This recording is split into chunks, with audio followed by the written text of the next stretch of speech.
आपल्या शरीराचा एक अगदी साधा संकेत तहान. आपण किती सहजपणे याकडे दुर्लक्ष करतो, नाही का? पण विचार करा, जर ही एक छोटीशी सवय अनेक गंभीर आजारांचं मूळ असेल तर? आज आपण आयुर्वेदाच्या नजरेतून पाहणार आहोत की तहान लागल्यावर पाणी न पिण्यामागे नेमके कोणते धोके दडलेले आहेत. कामाची गडबड, डेडलाईनचं टेन्शन, अशा वेळी तहान लागली तरी आपण म्हणतो नंतर पिऊ. हे अगदीच सामान्य वाटतं, बरोबर? पण आयुर्वेदानुसार ही सामान्य वाटणारी सवय आपल्या आरोग्यासाठी खूप धोकादायक ठरू शकते. हो, हे खरं आहे. ही एक छोटीशी गोष्ट एका डॉमिनो इफेक्ट सारखी काम करते, ज्यामुळे आजारांची एक न संपणारी साखळी सुरू होऊ शकते. सोप्या भाषेत सांगायचं तर हे म्हणजे आजारांना स्वतःहून निमंत्रण देण्यासारखं आहे. चला जरा खोलवर जाऊन समजून घेऊया की हे नेमकं घडतं कसं. या सगळ्याच्या मुळाशी आहे आयुर्वेदाचा एक अत्यंत महत्त्वाचा सिद्धांत. तो म्हणजे शरीराचे नैसर्गिक वेग. हे आपल्या शरीराचे असे संदेश आहेत ज्यांना दाबल्यास आपल्या आरोग्याचा पायाच कमकुवत होऊ शकतो.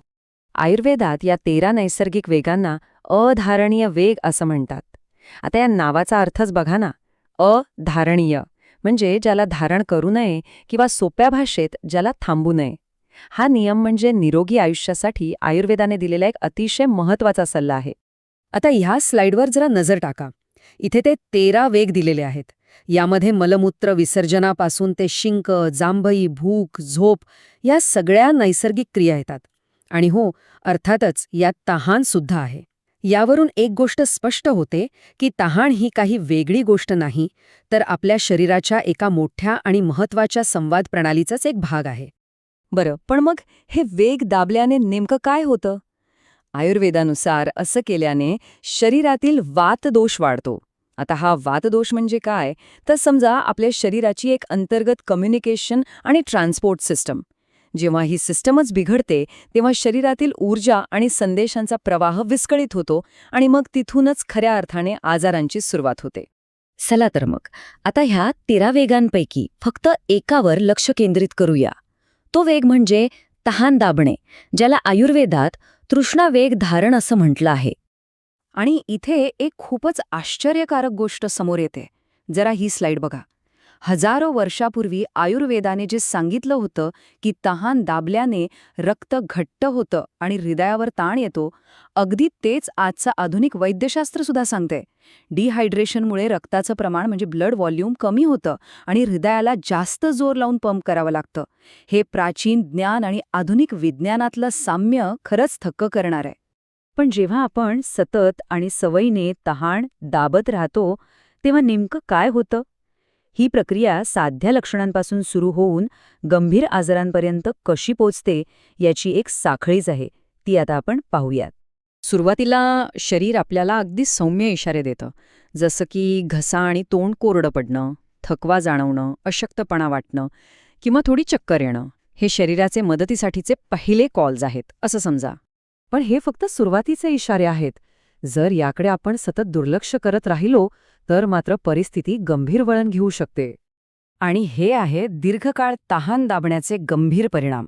शरीर कृश होणं, बहिरेपणा येणं, शुद्ध हरपणणं आणि सगळ्यात धक्कादायक म्हणजे हृदयविकार.